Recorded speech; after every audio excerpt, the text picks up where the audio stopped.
Eu vou começar o primeiro caso e a gente para um pouquinho na hora de entrar na sala para todo mundo se ambientar. Então a ideia aqui, eu trouxe 8 casos clínicos, que são casos clínicos que a resposta está relacionada com um artigo que foi publicado nesse último ano, ou no SCC, ou no Europeu, ou no American Heart, do último ano. Então a ideia é tentar trazer um caso que talvez na nossa prática diária a gente poderia fazer uma conduta diferente e que agora as evidências mostram um caminho diferente para a gente, né? Podem parar para perguntar, fiquem à vontade. Então vamos lá para o primeiro caso clínico. Vamos ver se ele quer passar aqui. Sem interesse. Pode passar. Então, o primeiro caso clínico, um paciente de 84 anos, idoso frágil, com antecedente de fibração atrial, que vem em uso de varfarina com último NR de 2 e 4. Então, é um caso comum, que a gente pega bastante. Idoso, 84 anos, idoso frágil, com NR de 2,4. E daí a gente vai direto para a pergunta. Aqui não está funcionando. Eu vou ficar aqui para ver se funciona melhor. Ficar mais pertinho. O que a gente faria com esse paciente? Você pegou esse paciente no consultório, idoso frágil, usando varfarina com NR dentro da meta, entre 2 e 3. Eu vou falar as 4 alternativas, pensem aí qual que vocês querem acertar e depois a gente coloca para votação, certo? Então, primeira alternativa, trocaria varfarina por rivaroxabana por segurança. B, não trocaria varfarina, já que está com NR na meta. C, nessa idade, o ideal seria deixar somente com AS, pelo risco de sangramento. Ou D, não deixaria com nenhum antiagregante ou anticoagulante para ele. Certo? Então pense aí na resposta certa. Agora, a ideia é todo mundo entrar. Acho que a galera já está entrando aí. Abra o celular todo mundo, que é hora de votar. Fique com o celular em mãos. A votação vai aparecer as 4 alternativas. Vai ganhar ponto quem acertar e ganha ponto quem clicar primeiro. Tem velocidade na jogada também. Vamos ver se todo mundo entra aí. 11 jogadores. Cada bolinha aqui é um jogador. Mais gente para entrar? Ó, quem está com dificuldade aí tem que entrar no mente.com e usar esse código aqui. 1824 7445. E daí, toda questão, vocês vão poder entrar para votar, beleza? 3 jogadores, quem dá mais? Tá entrando, tá entrando? Daí as próximas vão ser sempre assim. Quando passar a questão, vocês já podem abrir o celular que vai ter a resposta aí. 16 jogadores, uma abdicou de última hora, foi para 15 de novo. Apostos, posso começar a primeira? Espera. Espera que tem gente pedindo aí lá atrás. Ó, lembrando, para quem não estava aqui desde o comecinho, vai ter 5 prêmios. O primeiro lugar vai ganhar curso nosso, o segundo lugar vai ganhar curso, terceiro, quarto e quinto vai ganhar ingresso para Experience. Hoje eu tô bonzinho. Simbora, vamos começar. Não conseguiu ainda, vamos lá. Fé.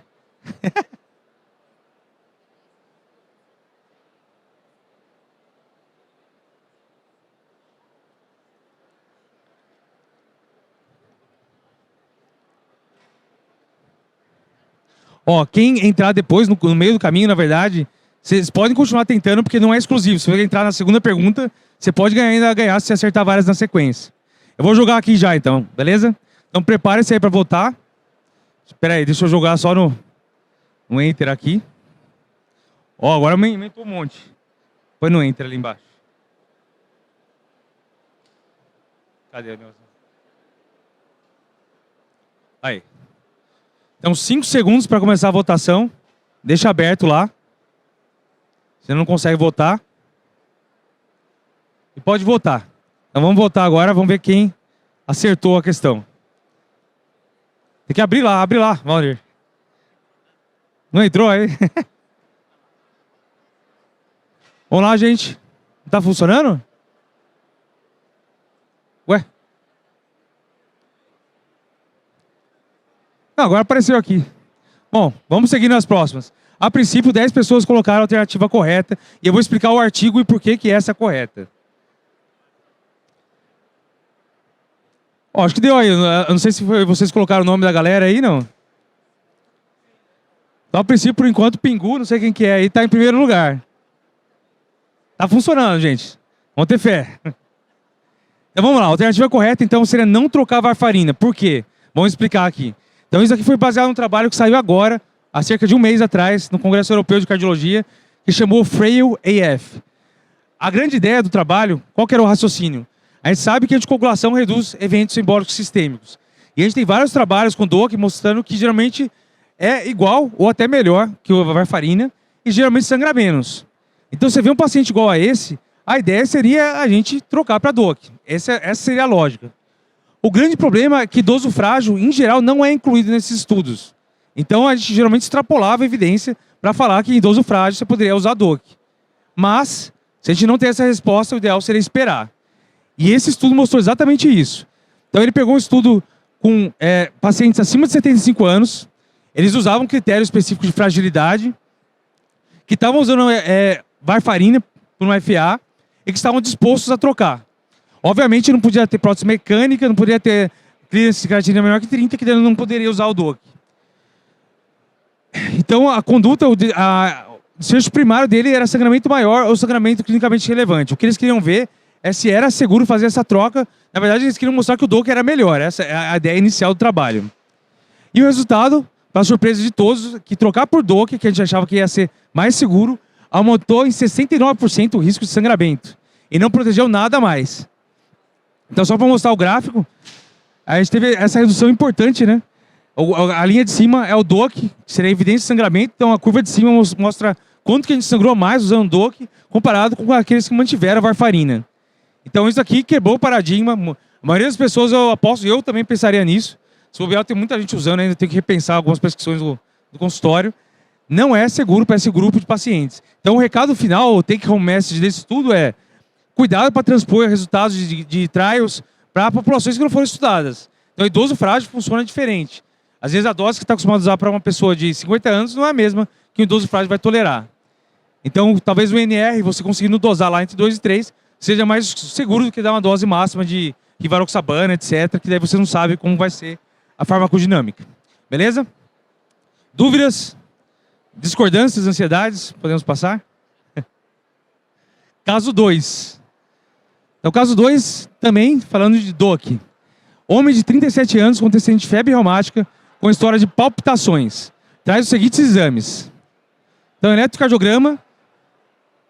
O que a gente está vendo? Paciente com QRS estreito, com RR irregular. É uma fibrilação atrial. Tranquilo, né? Então, o paciente com estenose mitral com uma FA. Esse ecocardiograma é o típico dessa condição.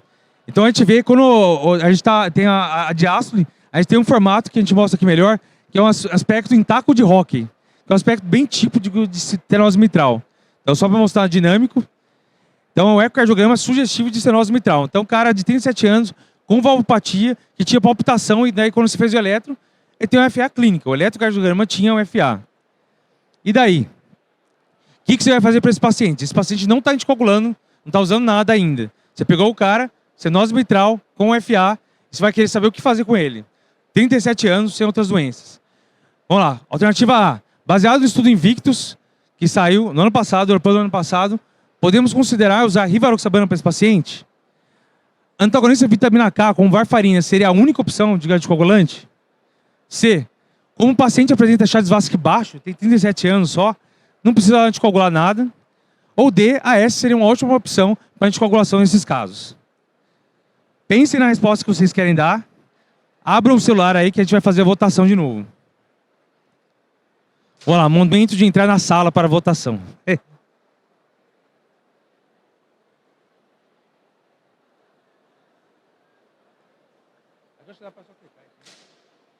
Prontos?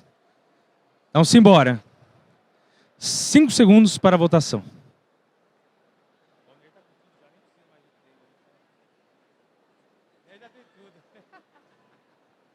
Vamos lá, gente.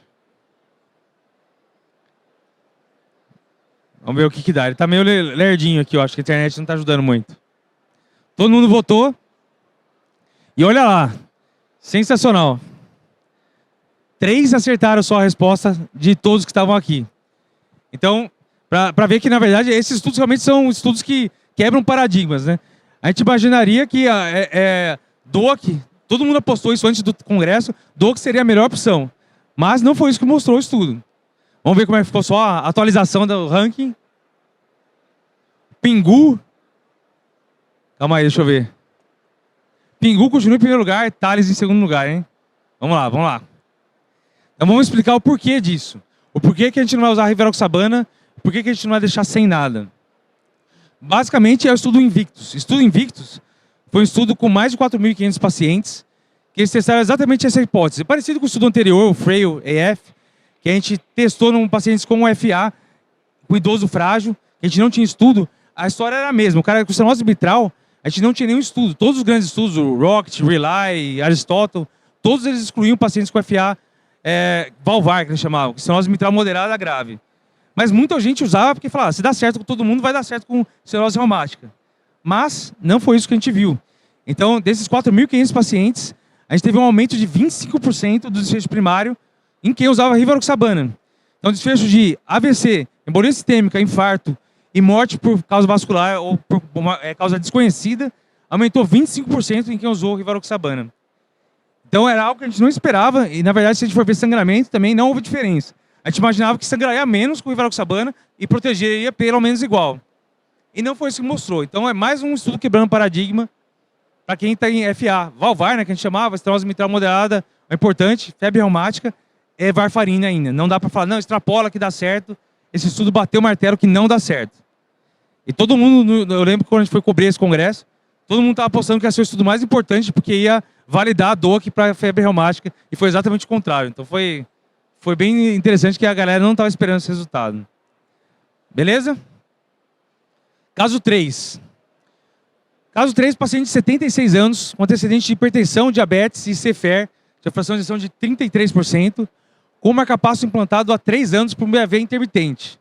Ele trouxe um relatório do médico do marcapasso que mostrou essa arritmia e passou para você resolver o que você vai fazer com ele.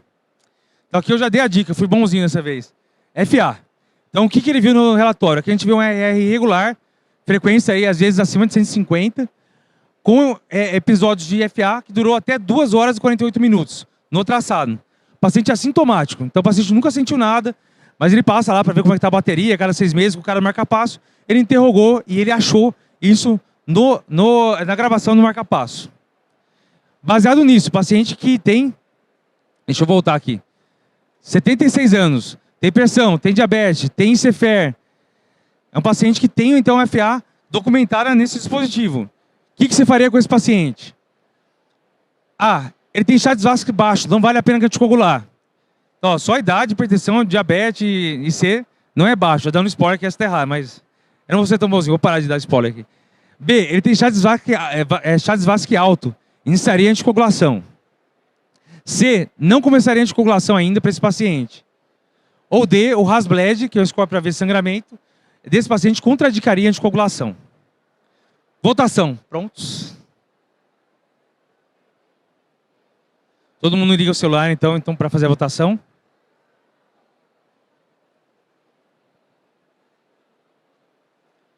Sem interesse. Cadê a internet? Reclama com alguém lá da internet. Apareceu alguma coisa ainda? Não, né? O pessoal está querendo me boicotar aqui. Ah, o seu celular. Pera aí que ele está resolvendo, gente. Ah, mudou a rede. Você consegue voltar lá?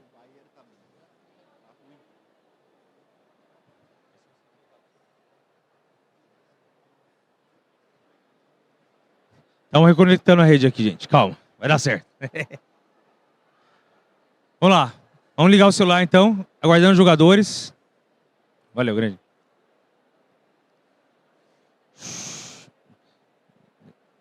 Isso, só deixa no jeito. Sem chance? Não estão aparecendo aí? Espera aí, deixa eu voltar aí.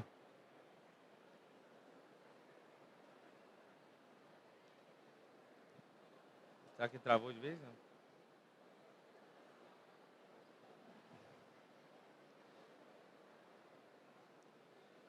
Vamos ver se aparece agora aí, gente.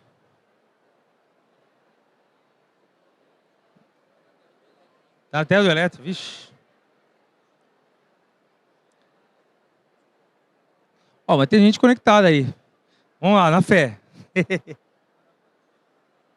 Agora foi, sucesso. 23, 24. Vamos mandar, hein, gente? Votação. 5 segundos para responder.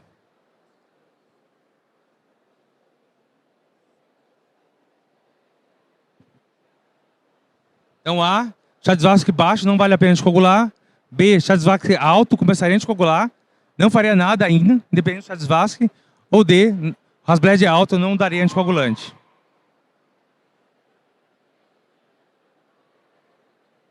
Mais uma vez, sucesso.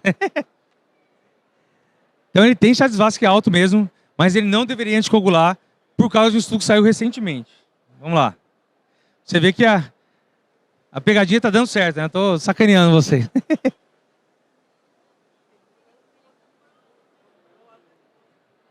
Ó, Pingu disparando na frente para ganhar o curso do Career Papers, hein? Eu não passei para ninguém, eu deixei você. Vamos lá para a explicação. Então, Chades-Vasque baixo, não. Ele tem o Chades-Vasque alto. E daí a dúvida é, Chades-Vasque alto vai anticoagular ou não? Hasbled, essa é outra pegadinha. Que se o cara tem Hasbled alto, Chades-Vasque alto, você pode anticoagular, você vai ter cuidado com outras coisas, com anti-inflamatório, proteção gástrica, etc. Por que que não vai anticoagular? Esse resultado foi derivado desse estudo de um mês atrás também, que chamou NOAA AFNet 6, que testou exatamente isso. Esse paciente não tem FA clínica, ele não tem nenhum elétrico FA. Ele teve uma interrogação lá do marca-passo que mostrou que ele teve um episódio de FA de quase 3 horas, que comove, né?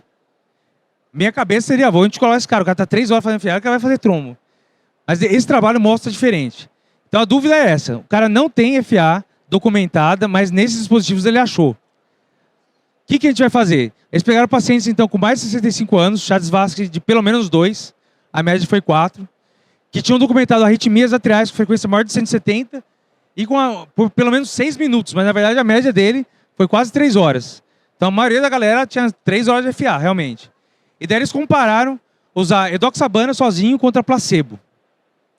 Tinha alguns pacientes que usavam AS. Na verdade, como muitos pacientes eram idosos, tinham vários que tinham AVC, que tinham doença arterial periférica, infarto prévio. Então quem tinha outra indicação poderia usar o AS.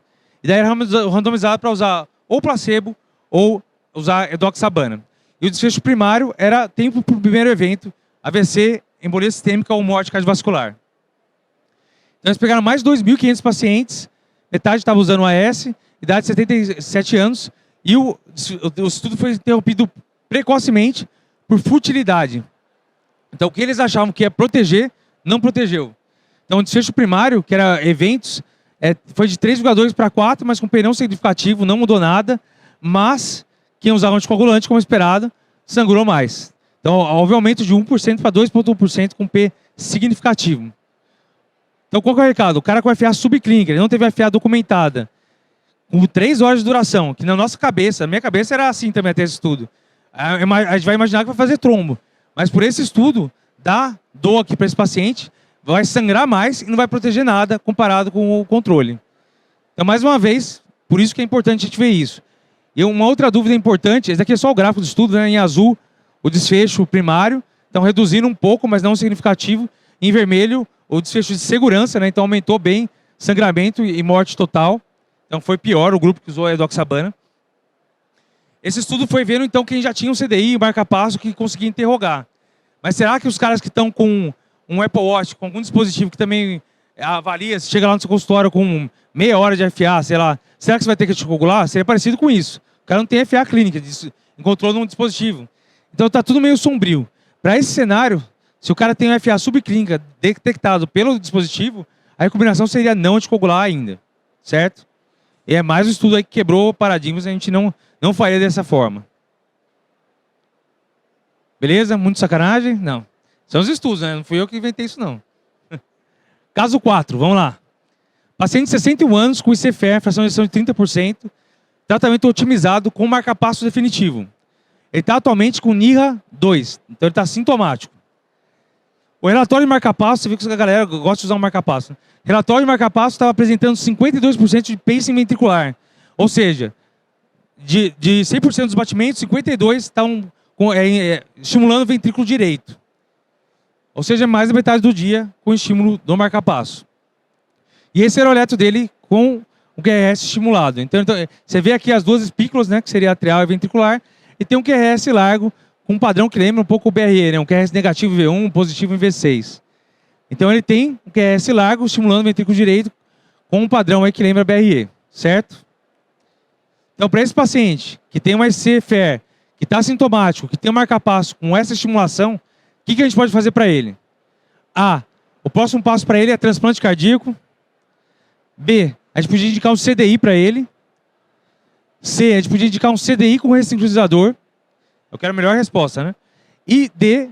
NIRA2 está ótimo, não está cansando quase nada, desencana, deixa o cara viver assim, né? Óbvio que não vai ser essa. Beleza? Pensa em qual que é a resposta. Vamos ver se ele nos ajuda aqui.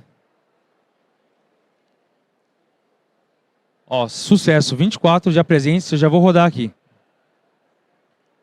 Então, 5 segundos para a resposta.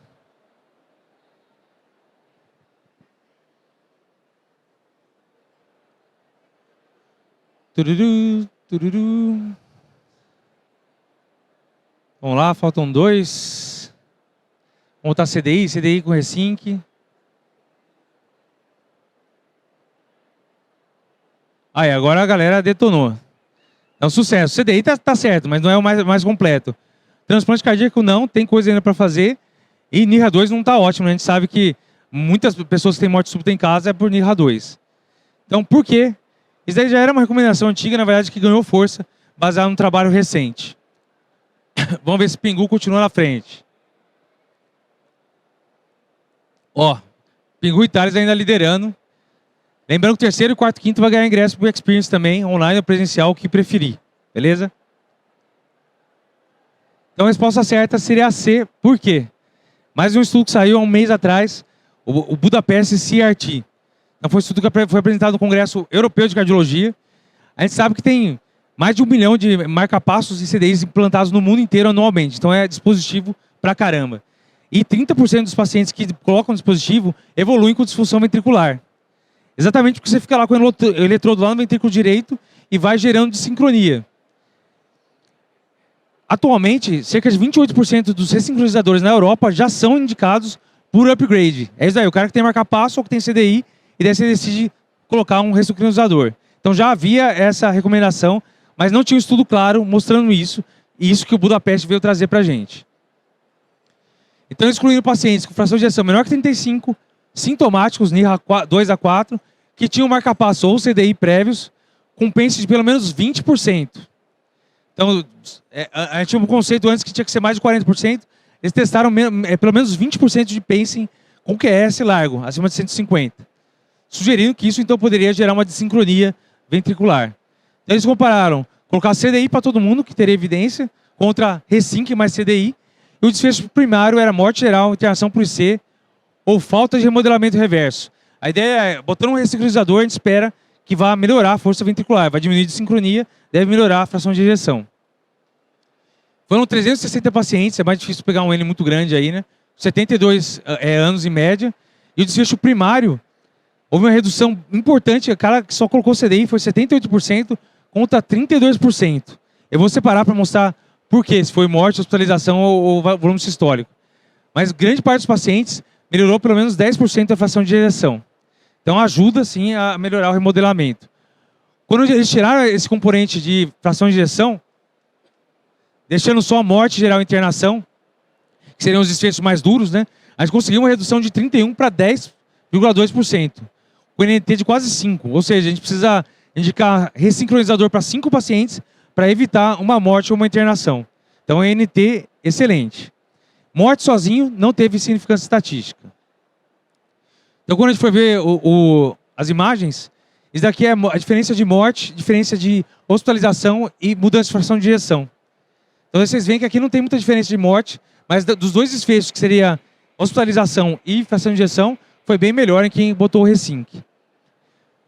Quando eu vi o desfecho secundário, que foi tirando a questão da fração de ejeção, a curva baixou bastante, 72% aí de redução de risco relativo.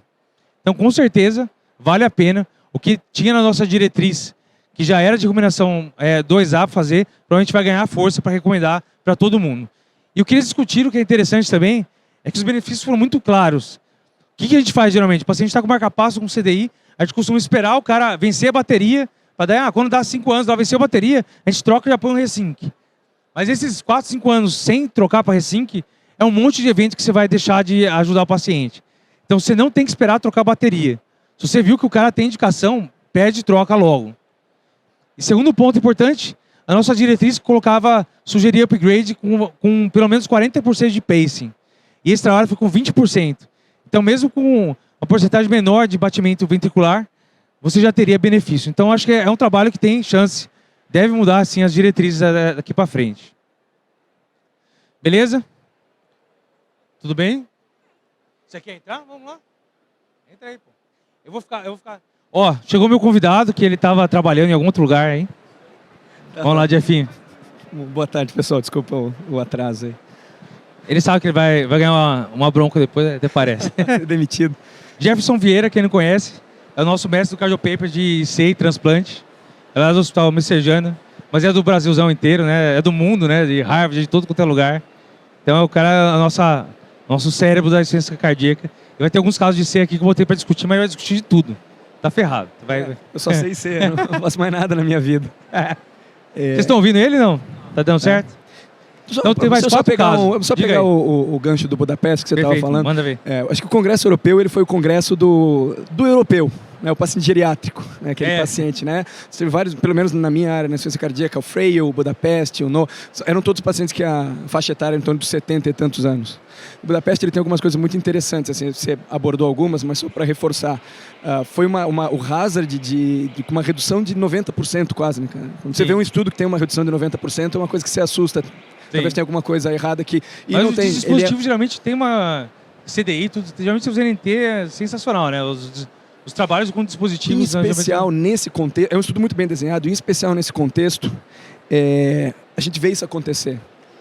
O Budapeste levou 7 anos, foi um estudo arrastado, ele levou 7 anos para conseguir incluir todos os pacientes que eles se propuseram, porque é um nicho pequeno de pacientes. E conseguiu 300 e poucos pacientes, não dá para... Em 7 anos não conseguiu. Mas é um nicho que você tem ali, 10, 20% dos pacientes que acabam evoluindo com sincronia e coisa e tal. Mas esses pacientes, eles existem, eles aparecem, a gente encontra eles muito.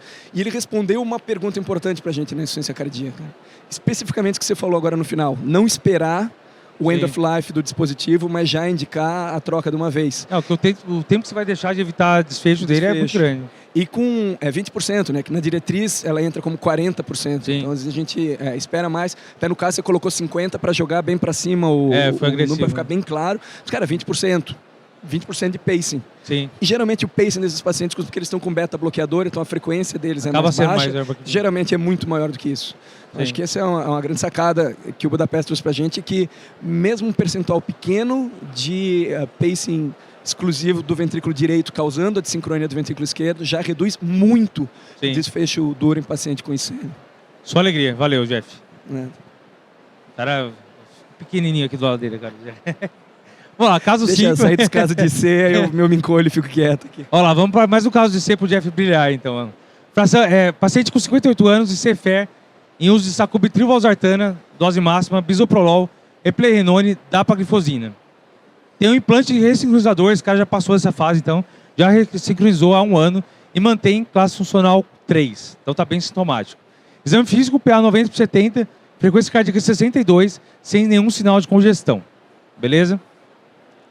O eco dele é assim, tem um ato esquerdo aumentado, 49, VE de 51/43, fração de ejeção de 32%, aumento moderado de ato esquerdo, hipocinesia difusa e tem um refluxo mitral importante com volume regurgitante de 60, que é o ponto aqui que a gente vai discutir.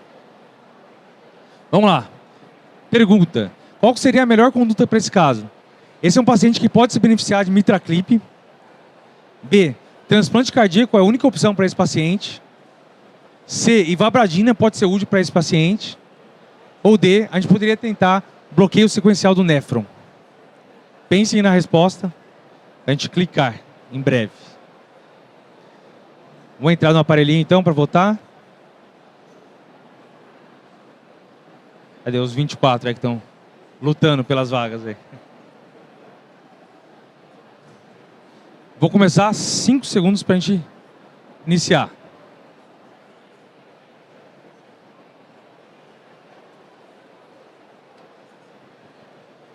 Então vamos lá, 15 segundos para responder. A, MitraClip. B, tem que mandar para TX. C, ivabradina. Ou D, bloqueio sequencial do néfron.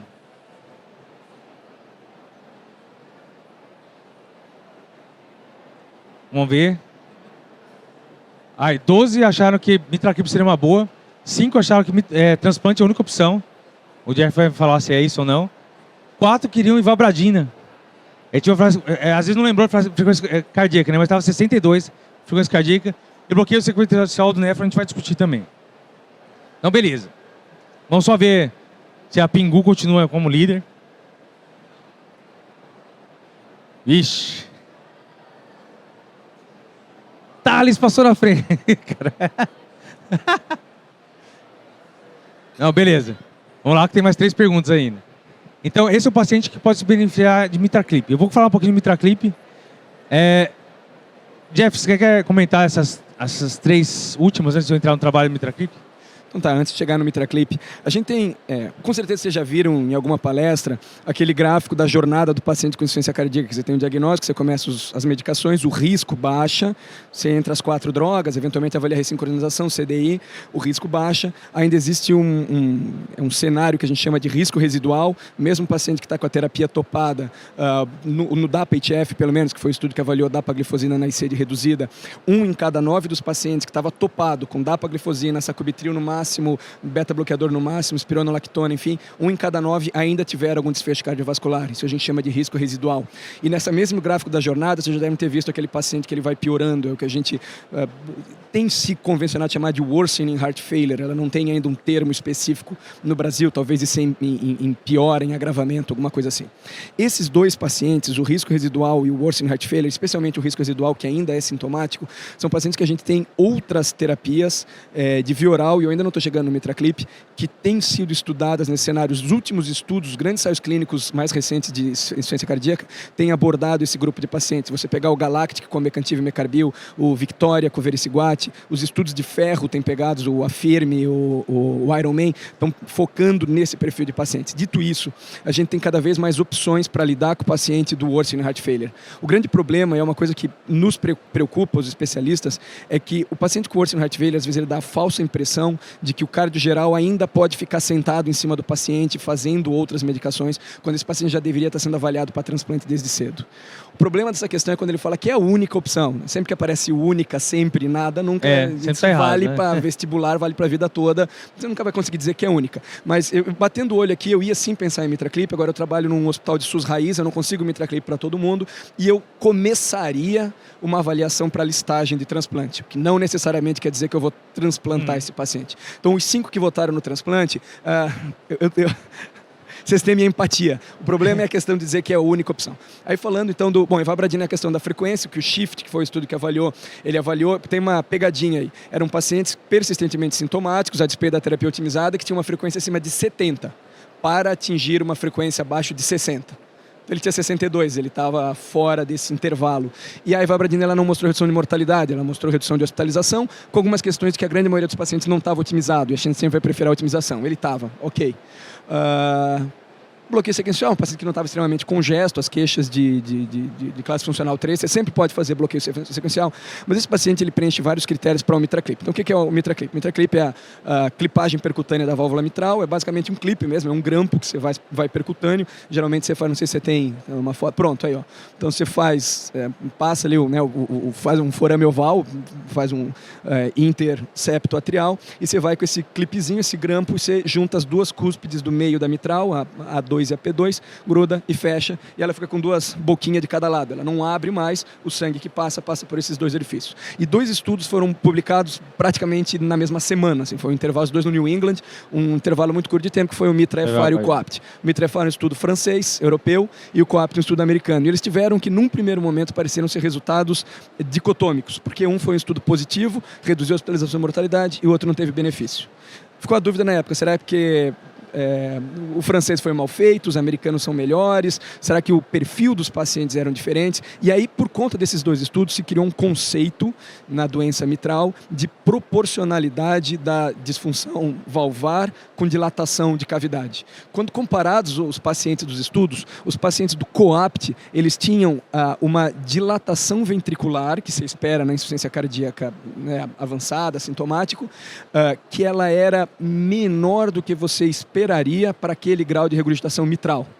Enquanto os pacientes do MITRA-FR, eles tinham a regurgitação, isso assumindo que é a regurgitação funcional. Então você está tendo uma insuficiência mitral porque você está tendo um aumento de câmaras, porque você está arregaçando aquela válvula mitral e aí por isso mais sangue está voltando. Então você espera que a dilatação do ventrículo e a dilatação do anel da mitral se acompanhem.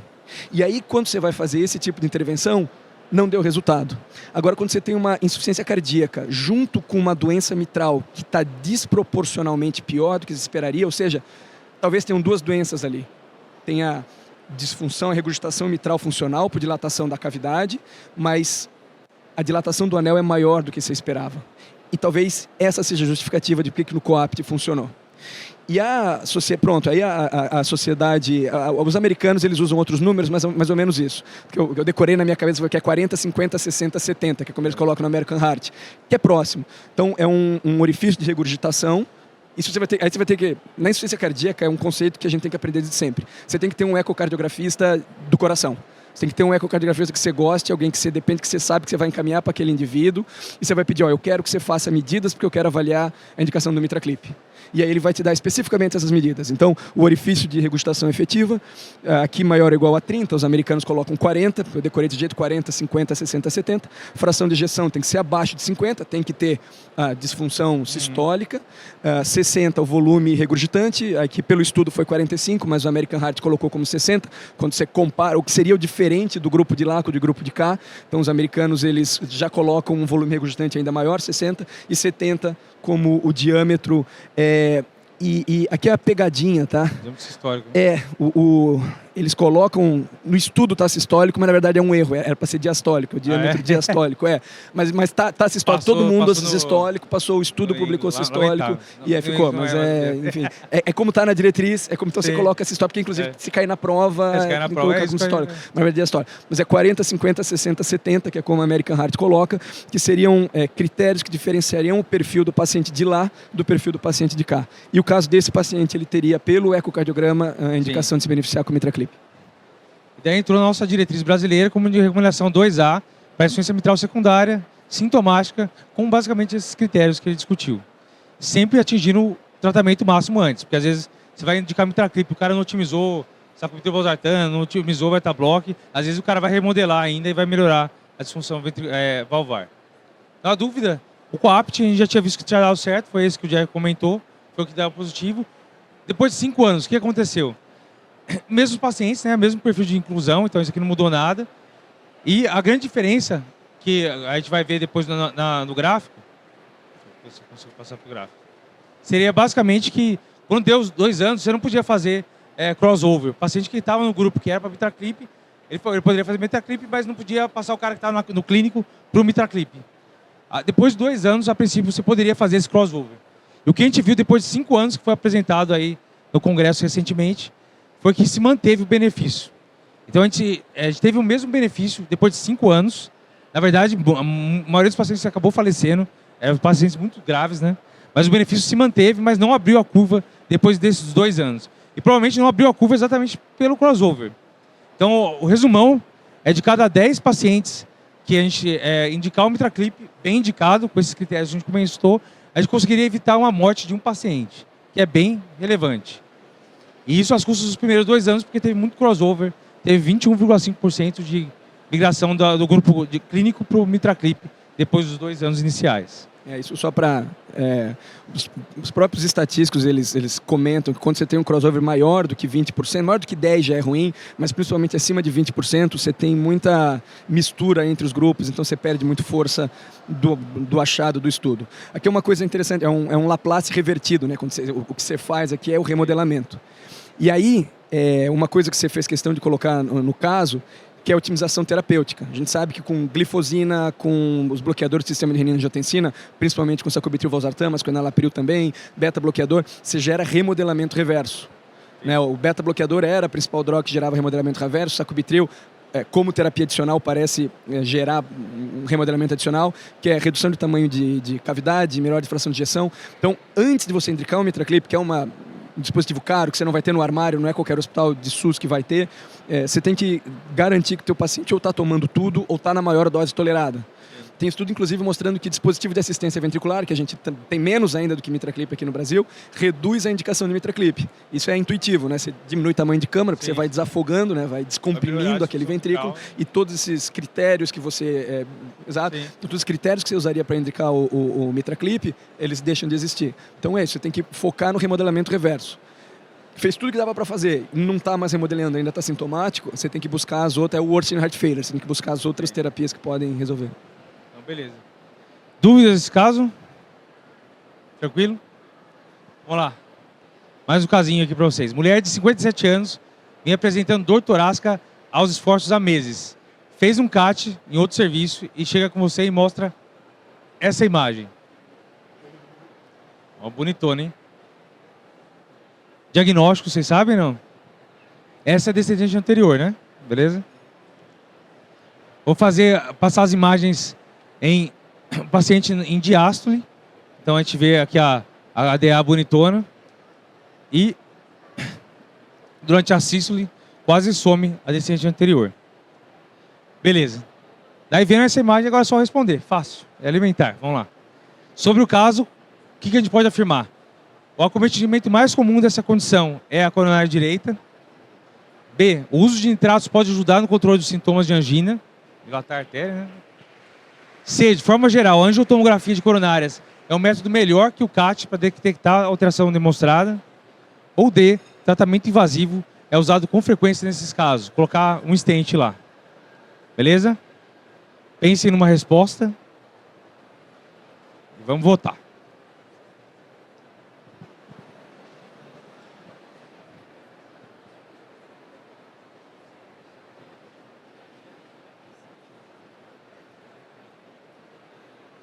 Simbora, 5 segundos.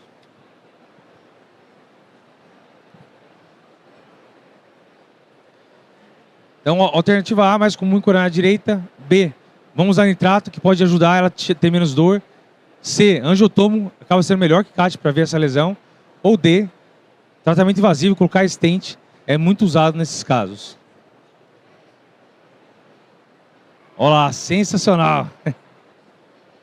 Vamos lá, vamos passar uma por uma aqui. Então a maioria achou que é C, quer dizer, a maioria não, a maioria achou que é B, que nitrato poderia ajudar. Aqui muita gente confunde essa condição, que é ponte miocárdica, com vasoespasmo, na verdade, e não é. Eu vou explicar direitinho o porquê de cada uma das alternativas. Só vamos ver como vai ficar a classificação.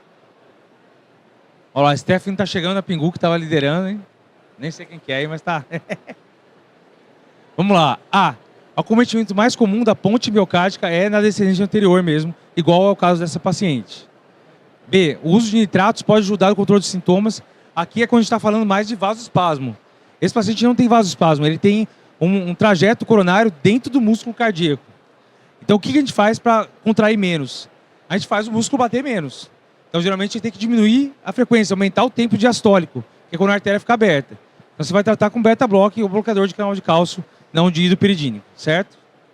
C, angiotomo, realmente é melhor que CAT. Eu vou mostrar aqui uma imagem do angiotomo para vocês verem como fica bonito o negócio. E D, tratamento invasivo usado com frequência é conduta de exceção. Realmente a gente não precisa colocar um stent nesses pacientes. Então aqui é só para vocês lembrarem da ponte miocárdica, a ponte de Monet. Aqui é uma imagem mostrando o trajeto miocárdico da ponte miocárdica. Então, a angiotomo é um exame que realmente é muito bom para a gente conseguir ver e consegue ver o trajeto dentro do miocárdio, que é o que faz o diagnóstico dessa condição. Então, tranquilo. Acho que muita gente deve ter confundido talvez com vasoespasmo, prismétrico, com outras condições, né? Aqui você colocou uma imagem muito clara, né? Muito bonita. Eu acho que eu nunca tinha visto uma ponte tão extensa assim. Sim. Às vezes é mais duvidoso e tal. E como você falou, a tomografia é boa porque você consegue enxergar exatamente o trecho em que a artéria mergulha. dentro do músculo e sai, e aí é que você tem a constrição sistólica. Existem relatos na literatura de que esses casos podem evoluir para choque cardiogênico, né, para infartão mesmo, Sim. Não é o mais comum. E é isso aí, o tratamento é diminuir o notropismo. Mas aí assim, pode colocar stent? Em casos selecionados, às vezes pode, não é que é proibido usar, mas é exceção total. A maioria, você tratando refratário, né? Você já deu beta-block, já deu bloqueador de cálcio, continua com sintoma. Mas assusta, né? Você vê a artéria fechando na segunda imagem, você quer pôr um stent ali, né? E o nitrato às vezes pode até fazer roubo de coronária, dependendo da extensão. Exatamente. Então o nitrato você pode piorar até o fluxo nessa coronária por roubo de fluxo para outra coronária. Vamos lá, casos difíceis, hein? Caso 7, estamos quase acabando, vocês estão sendo vencedores aí, estamos chegando quase no final. Paciente de 23 anos com queixa de episódio de dor torácica, sem relação com os esforços. Chega no seu consultório com esse eletrocardiograma. Então, 23 anos, jovem, geralmente tem uns complexos grandão. O que vocês acham? Esse eletro é normal ou não é? Então, a gente vê complexos grandes, S profundas, aqui V5, V6, suprinha V2, V3, que às vezes é normal de paciente jovem, mas tem essa T invertida. Pense aí na cabeça de vocês que diagnóstico vocês acham que é, que a pergunta vai estar relacionada a esse diagnóstico que vocês vão pensar. Então vamos lá, qual que é a alternativa verdadeira nesse caso? A, o padrão eletrocardiográfico pode ser uma variável normal para adultos jovens. B, a presença de história familiar de morte súbita com menos de 50 anos é um alto preditor de risco para esse paciente. C, o padrão de herança mais comum dessa doença é autossômica recessiva. E D, não há tratamento clínico efetivo para redução dos sintomas. Só transplante, né, Jeff? Não, tô brincando.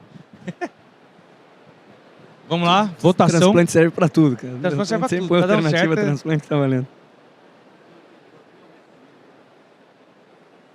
Não. Essa tá errada. Calma aí.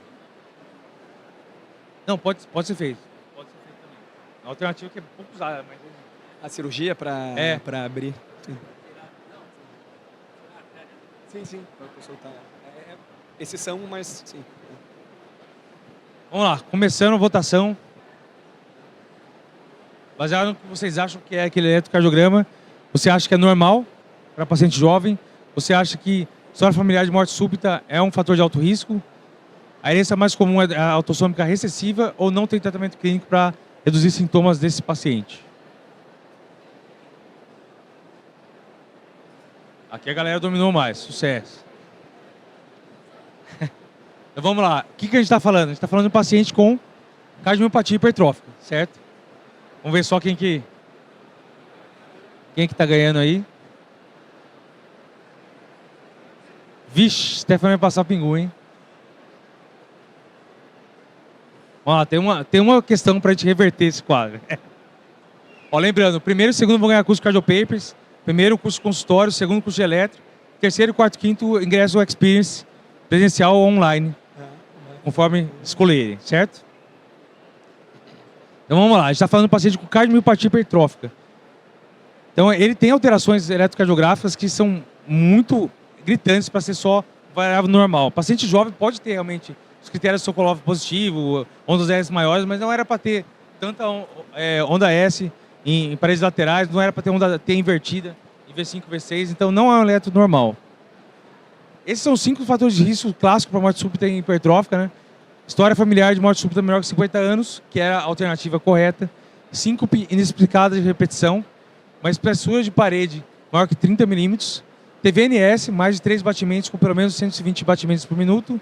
E uma queda de pressão arterial sistólica maior que 20 milímetros de mercúrio no esforço. Então, põe um cara para fazer esteira e cai a pressão arterial sistólica no esforço. Quer comentar alguma coisa? Exatamente o score. Então, eu sei que você já tem um monte de coisa para ler, mas a diretriz de cardiomiopatia da Sociedade Europeia, que saiu publicada na ocasião do Congresso, há 2, 3 semanas atrás, ela está muito agradável de ler. E é a primeira diretriz que engloba outras cardiomiopatias. Eles já tinham publicado uma antes que era só de hipertrófica, dessa vez eles atualizaram a de hipertrófica e colocaram outras cardiomiopatias. E eles chamam bastante, tem um destaque para a hipertrófica, porque ela é realmente a mais prevalente que tem, se estima que em torno de 1 a 200 até 1 a 500 nascidos vivos vão ter é cardiopatia hipertrófica, ela não é recessiva, ela é dominante, mas o que você tem é penetração é que é variável, então você vai ter graus diferente de doença. Mas e aí é indicado que se faça pesquisa genética. Um dos fluxogramas mais bacanas dessa diretriz, eles propõem como é que você aborda esse paciente. Então, primeiro, qual é o cenário que você encontrou esse paciente? Foi pesquisa genética familiar ou o paciente apresentou algum sintoma? Aí você vai, qual é o fenótipo? É hipertrófica, é dilatada, é infiltrativa? Quando você chega na hipertrófica, você vai ver também qual é o tipo. Dentro da hipertrófica, você tem vários tipos. Você pode ter assimétrica septal, que é mais comum, você pode ter ela concêntrica difusa, geralmente concêntrica. Você vai pensar em alguma coisa que talvez não seja genética, você vai investigar válvula, vai investigar hipertensão, vai investigar alguma outra causa. Tem que afastar a doença infiltrativa, amiloidose, sarcoidose, tem as doenças genéticas, Danon, Fabry, que você vai fazer pesquisa genética. Então, eles recomendam que se faça a pesquisa genética. Testes genéticos estão ganhando bastante espaço no Brasil, então às vezes é uma questão, de repente vocês moram perto de algum lugar que faça, vale a pena triar não só o paciente para identificar qual é o gene que ele tem, mas a família também, para você já poder fazer a prevenção.